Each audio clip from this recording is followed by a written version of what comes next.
गौर करो, सईद इब्न जुबैर को हज्जाज इब्न यूसुफ की पुलिस ढूंढ रही है।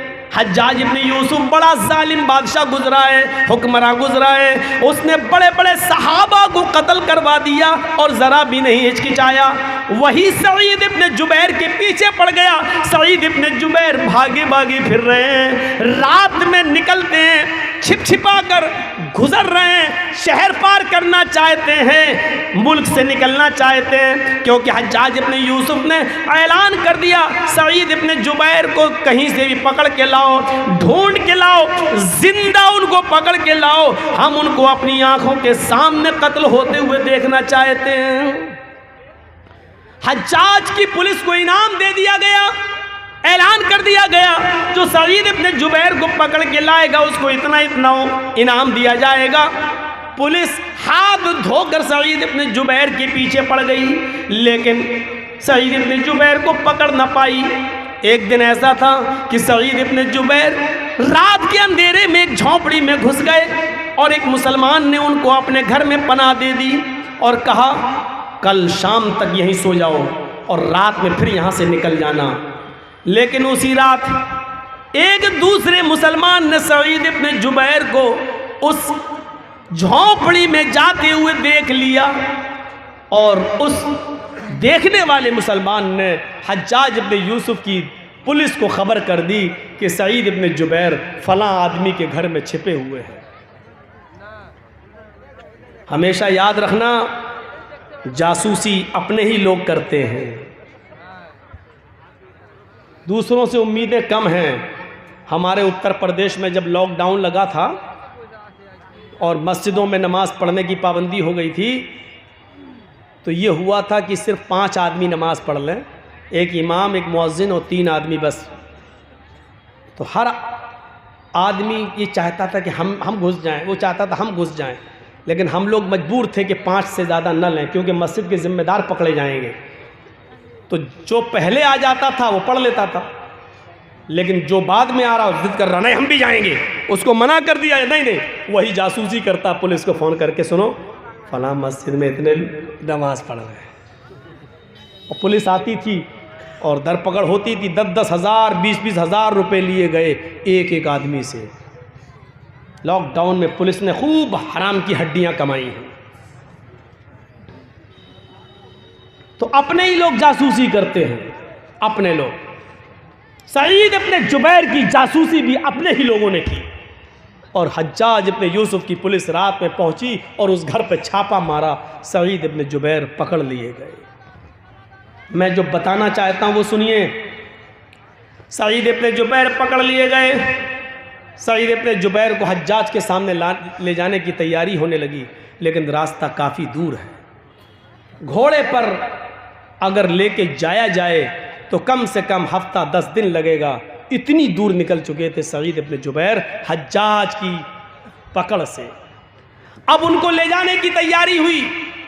एक दिन चले, एक दिन रात चले, रात फिर दूसरा दिन चले, फिर दूसरी रात चले, लेकिन जहां नमाज का वक्त होता था वहां नमाज पढ़ते थे। लेकिन उन्होंने सोचा कि अब मेरी मौत का वक्त करीब है, इसलिए वो रोज़ा भी रखना शुरू कर दिए। दिन में रोज़ा रख रहे थे और जहां पुलिस वाले थक जाते थे और आराम करने लगते थे, सईद इब्न जुबैर वहीं पर नमाज नवाफिल का एहतिमाम करते थे। मौत उन्होंने अपनी आंखों से करीब देख ली तो मज़ीद अल्लाह की इबादत करने लगे। लेकिन सईद इब्न जुबैर के मुरीदीन इतने थे, उनको चाहने वाले इतने थे कि जिस गांव से ये गुजरते लोग इनको खाना खिलाते, इनको पानी पिलाते, इनकी इज्जत करते। लेकिन सबको इस बात का एहसास था कि सईद इब्न जुबैर अब कत्ल कर दिए जाएंगे। 3-4 दिन सफ़र में चलते चलते हो गया। पुलिस वाले, जो 2 पुलिस वाले इनको पकड़े हुए थे और हाथ में हथकड़ी डाल रखी थी, इन पुलिस वालों को सईद इब्न जुबैर का अखलाक बहुत पसंद आया। रात में नमाज पढ़ना, दिन में रोज़ा रखना और अच्छी तरीके से बातचीत करना और बोलना। तो उन दोनों पुलिस वालों के दिल में रहम आ गया। उन्होंने कहा ऐ सईद, मैं नहीं चाहता कि तुम जैसे नेक इंसान को हज्जाज इब्न यूसुफ के पास पहुंचाया जाए और वो तुम्हें अपने जल्लादों से कत्ल करा दे। सईद, तुम्हारे बच्चे हैं, तुम्हारी बीवी है, तुम्हारे बच्चे हैं, तुम्हें भी अपने बीवी बच्चों की याद आएगी। हाँ ऐ सईद, मैं नहीं चाहता कि तुम्हारे कत्ल का गुनाह हम अपने सर पर ला दें। ऐसा करो, हज्जाज को अभी मालूम नहीं है कि हमने तुम्हें गिरफ्तार कर लिया है, हम तुम्हें रात में छोड़ देते हैं, तुम रात का फायदा उठाकर चुपके से निकल जाओ। याद रखना, मुल्क को क्रॉस करना थोड़ा मुश्किल है, रात ही रात में तुम्हें निकलना होगा और कुछ दिन के बाद तुम निकल जाओगे। ऐ सईद, अपना ख्याल रखना, हम तुम्हें छोड़ रहे हैं। सईद इब्न जुबैर ने कहा पुलिस वालों से, तुमने बहुत अच्छा किया कि मेरी बीवी और मेरे बच्चों की खातिर तुमने मुझे छोड़ दिया। अल्लाह तुम पर रहम फरमाए जिस तरह तुमने मेरे ऊपर रहम किया है। सईद इब्न जुबैर ने 2 रकात अल्लाह के लिए शुक्राने की नमाज पढ़ी और वहीं से वो चल देते हैं, निकल जाते हैं। ये पुलिस वालों को दुआ देकर निकल जाते हैं, लेकिन अभी 1 मील ही गए होंगे, 1 या 2 मील दूर गए होंगे, उनको कुछ ख्याल आया, उनके जहन में कोई बात आई।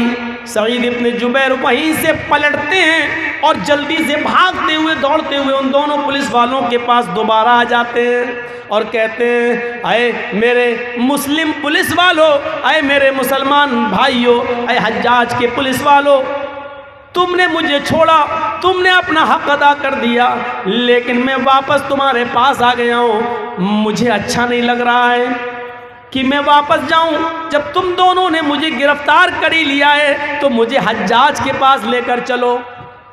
वो दोनों पुलिस वाले कहने लगे, सईद तुम्हारा दिमाग खराब है, तुम्हें मालूम है कि इसका अंजाम क्या होगा, वो तुम्हें कत्ल कर देगा।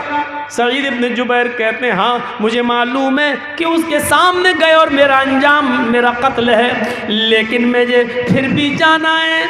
कहा ऐसा क्यों, हम तो तुम्हें छोड़ रहे हैं, फिर क्या बात है कि तुम भागने के लिए तैयार नहीं हो। सईद इब्न जुबैर ने कहा, आए पुलिस वालों, जिस मुसलमान जासूस ने मेरी जासूसी की है, जिस मुसलमान जासूस ने मेरी जासूसी की है और तुम्हें बताया है कि सईद फला घर में घुसे हैं, उस जासूस को ये भी मालूम होगा कि तुम दोनों ने मुझे गिरफ्तार कर लिया है, क्योंकि जासूस एक एक चीज़ की नज़र रखे हुए है। जब तुम दोनों ने मुझे गिरफ्तार कर लिया है तो इसकी खबर उस जासूस को ज़रूर होगी।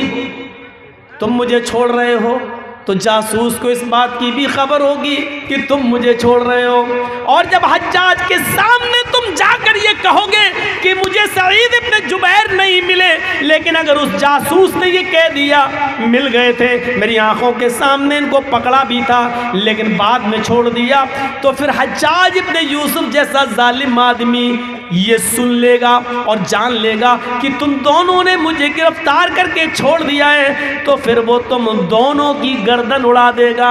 सईद इब्न जुबैर ने ये सीखा ही नहीं है कि हम अपनी जान बचाने के लिए तुम दोनों की जान को मुसीबत में डाल दें, तुम दोनों की जान को खतरे में डाल दें। न हमारा नबी इस बात की इजाज़त देता है, न हमारा कुरान इस बात की इजाज़त देता है, न हमारा इस्लाम इस बात की इजाज़त देता है। आए पुलिस वालों, हम तो बच जाएंगे, लेकिन हमारे बारे में जब पता चलेगा कि तुम दोनों ने हमें छोड़ दिया तो फिर हज्जाज तुम दोनों को कत्ल कर डालेगा। सईद इब्न जुबैर फिर नहीं माने और उन दोनों पुलिस वालों ने मजबूर होकर सईद इब्न जुबैर को हज्जाज के सामने पेश कर दिया, और हज्जाज ने उनके हाथ पीछे से बंधवाकर खूनी चमड़ा बिछाकर जल्लाद के हाथ में तलवार देकर कहा कि मेरी आंखों के सामने सईद को कत्ल कर दो, और सईद की गर्दन नीचे होती है और हज्जाज इब्न यूसुफ के जल्लाद ने एक ज़ोरदार तलवार मारकर सईद इब्न जुबैर को कत्ल कर दिया। पूरे वाक़े से क्या मिला है, पूरा वाक़या बताने का मकसद ये था कि सईद इब्न जुबैर ने अपनी गर्दन पे तलवार चलाना गवारा कर लिया, लेकिन उन दो मुसलमान पुलिस वालों की जान को ख़तरे में डालना गवारा नहीं किया। ये इस्लाम की तालीम थी। वो अपने लिए जो पसंद नहीं करते थे उन पुलिस वालों के लिए भी उन्होंने पसंद नहीं किया।